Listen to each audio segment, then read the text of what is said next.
کیا آپ رزق کی تنگی، کاروبار میں رکاوٹ یا مالی پریشانی سے گزر رہے ہیں؟ کیا آپ چاہتے ہیں کہ اللہ رب العزت آپ کے رزق میں برکت عطا فرمائے، آپ کی زندگی میں سکون عطا فرمائے؟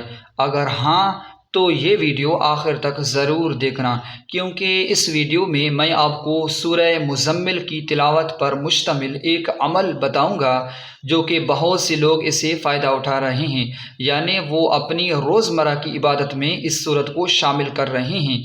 نوٹ: اس عمل کو کس وقت کرنا ہے؟ اس عمل کا بہترین وقت عشاء کے بعد یا فجر کے بعد ہے۔ بہترین وقت ہیں، یہ دونوں بہترین وقت ہیں۔ اب عمل کیسے کرنا ہے، ذرا غور سے سننا۔ سب سے پہلے تو آپ کو باوضو ہو جانا ہے، خشوع خضوع کے ساتھ وضو کرنا ہے، بہترین طریقے سے کرنا ہے۔ اس کے بعد سب سے پہلے آپ کو 3 مرتبہ درود ابراہیمی پڑھنا ہے۔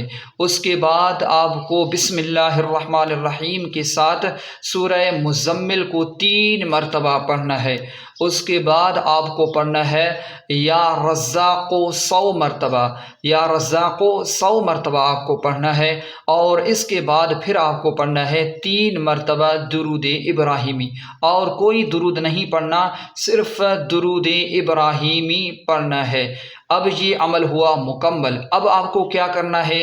سب سے پہلے تو آپ کو جو ہے نا عاجزی کے ساتھ بیٹھ جانا ہے، اسی جگہ پر جہاں آپ نے عمل کی ہو، اسی جگہ پر بیٹھ جانا ہے، اور اپنے دونوں ہاتھ اٹھانے ہیں اور اللہ رب العزت سے عاجزی کے ساتھ، اخلاص کے ساتھ دعا کرنا ہے کہ یا اللہ میری رزق میں برکت عطا فرما، یا اللہ میرے کاروبار میں ترقی عطا فرما، یا اللہ میں پریشانیوں میں مبتلا ہوں، رزق کی کمی ہے، یا اللہ یہ آسانیاں عطا فرما، یا اللہ اس سب میں آسانیاں عطا فرما، مجھے اپنے فضل سے بے نیاز فرما، یا اللہ مجھے اپنے فضل سے بے نیاز فرما۔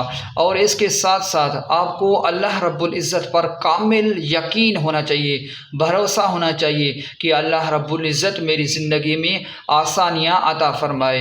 یہ وظیفہ بھی کرتے جائیں اور اللہ رب العزت سے مدد بھی مانگتے جائیں، اور قرآن پاک سے اپنا تعلق جو ہے نا مضبوط کریں، قرآن پاک سے اپنا تعلق مضبوط کریں۔ اللہ آپ کو جزائے خیر عطا فرمائے۔ اگر ویڈیو پسند آئی ہو تو اسے لائک کریں، شیئر کریں، اور مزید ایسے وظائف کے لیے ہمارے چینل کو لازماً سبسکرائب کریں۔ جزاک اللہ۔